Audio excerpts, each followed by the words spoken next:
एक पंडित जी थे, बहुत सदाचारी ब्राह्मण थे, संध्या वंदन करने वाले। तो उनके पास एक सेवक था, केवट भगत। बुंदेलखंड में ढीमर कहते हैं, यहाँ केवट भगत। तो वह बालक था, तो वह उनके यहाँ गैया थी, गैया की सेवा करता था। तो समय आने पर उसकी मृत्यु हो गई, वो मर गया। और मरने के बाद वह यमदूत बन गया। और जब यमदूत बन गया तो उसकी ड्यूटी लग गई कि जिसकी आयु पूरी हो जाओ पकड़ के लाओ। तो यमदूत जो है पंडित जी के गांव में आया, एक वैश्य को लेने, एक सेठ जी को लेने आया। तो उसने विचार किया हम आए हैं बिफोर, पहले आ गए तो थोड़ा अपने गुरु महाराज से, पंडित जी से मिल ले। तो पंडित जी के पास जब पहुंचा कमरे में, तो पंडित जी माला जप रहे थे। पंडित जी ने उसे देखा, देख करके आश्चर्य हो गए कि यह तो मर गया था।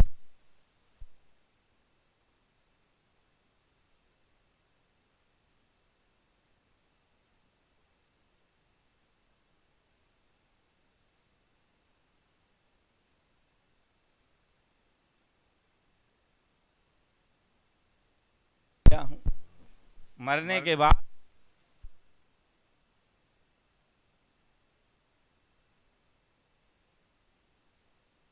अच्छे नरक के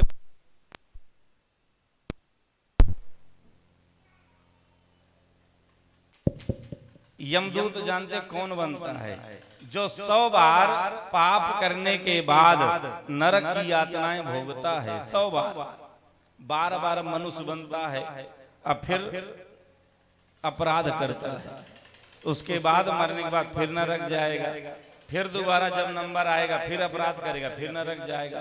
तो नरक के 100 चक्कर लगाता है तो वह यमदूत बन जाता है। यमराज कहते हैं कि भाई तू नरक का पक्का भगत है, तुझे नरक बहुत अच्छा लगता है, परम भगत है, इसलिए तुझको अब यमदूत बना देते हैं। क्यों? बोले तुझे व्यवस्था समझानी नहीं पड़ेगी कि किस पापी को कहाँ दंड देना है, समझाना नहीं पड़ेगा, तुझे सब पता, तू सब भोग करके यमदूत बना है। तो बोले बहुत प्रसन्न हो गए, अब मेरी पोस्टिंग हो गई, यमदूत बना दिया। तो मैं आपके यहाँ गांव में अमुक सेठ जी को लेने आया हूं, उनकी आयु पूरी हो गई। पंडित जी ने कहा वो सेठ जी तो अपनी नातिन का विवाह सुधवा के गए, अभी अपने नातिन का विवाह सुधवा के गए अभी, और बढ़िया कोई रोग भी नहीं, हट्टे कट्टे कैसे जाएंगे? अरे बोले महाराज मौत तो बहाना होता है, मौत का बहाना है। बोले अभी उसके पेट में दर्द होगा, अब बस समाप्त हो जाएगा, हम तो लेने ही आए हैं।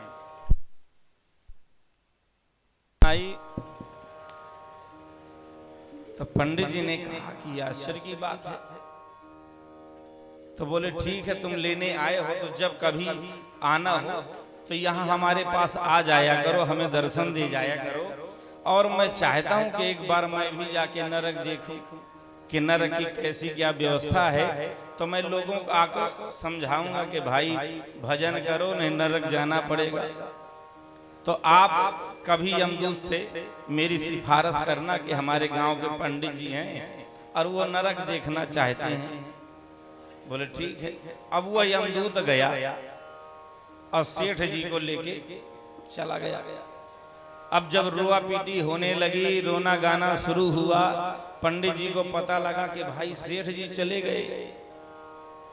बोले क्या कारण? बोले पेट में दर्द हुआ और असह्य दर्द था, बस चले गए।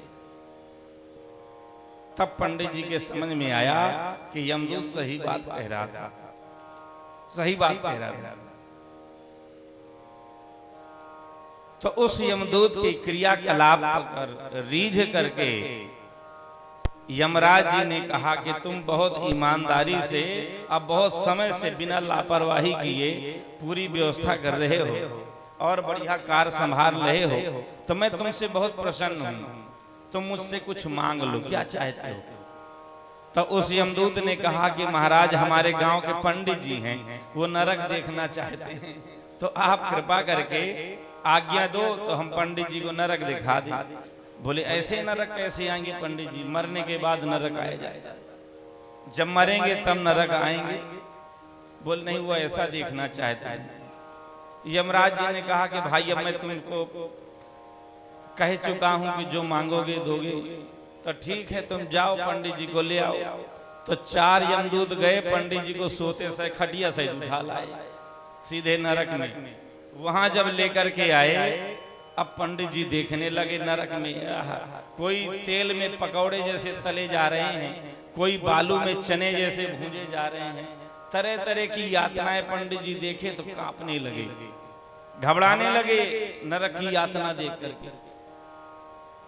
वहां तो लाइन लगी थी, लिस्ट खुली थी, किसने कौन कौन से अपराध किए, सीधे धक्का देते थे चलो। पंडित जी घबरा गए। पंडित जी ने कहा कि महाराज इतना भयंकर नरक। बोले बस अब ले चलो, अब हम नहीं देखना चाहते हैं इतना भयंकर नरक। बोले नहीं महाराज कुछ और देख लो और आगे चलो। बोले नहीं बस इतने में पेट भर गया, अब नहीं देखना है। बोले महाराज ये बताओ नरक सबको आना पड़ता है। बोले नहीं सबको नहीं, सबको नहीं। जो भगवान का भक्त है, जो भजन करने वाला है, जो राम नाम जप करने वाला है, उसको नरक नहीं आना पड़ता। जो परम वैष्णव है, जो भगवान का हो चुका है, जिसने दीक्षा ग्रहण कर ली है, माथे पर तिलक हो, गले में कंठी है और मुख में राम नाम है, गुरुदेव के द्वारा दिया हुआ मंत्र है, तो बोले उसके ठेकेदार तो भगवान श्री राम जी हैं। फिर वहां हमारा कोई काम नहीं है। अब वो पाप करे चाहे पुण्य वो जाने, पर जो वैष्णव नहीं है और अपराधी हैं, बोले उनको हमारे यहाँ लाया जाता है। तो बोले महाराज हमें भी आना पड़ेगा, इसका मतलब यहाँ। तो बोले हाँ, कर्मानुसार कर्जा चुकाने के लिए नरक तो भोगना ही पड़ेगा। तो बोले हमारा भी देख लो, शायद हमारा कुछ हो। तो पंडित जी का बही खाता खोल के देखा, तो बोले हाँ आपको नरक आना पड़ेगा और कुछ भोगना पड़ेगा। क्या है हमारा? बोले आपने अपने गांव के मोची से जो जूता चप्पल सिलता है, तो आपने उससे जूती बनवाई थी और 2 आना आपने नहीं दिया था कि अरे तेरे हम तो पंडित जी तो हमारे जजमान, अब क्या तुझे देना, चल कर दे। तो आपने उसे 2 आना नहीं दिया, 4 आने की जूती, 2 आना दिया, 2 नहीं दिया। तो वो 2 आना आपको चुकाने के लिए आना पड़ेगा। तो क्या करें? तो उसी के पास बोले जो मोची है, बोले हाँ यही है, भोग रहा है।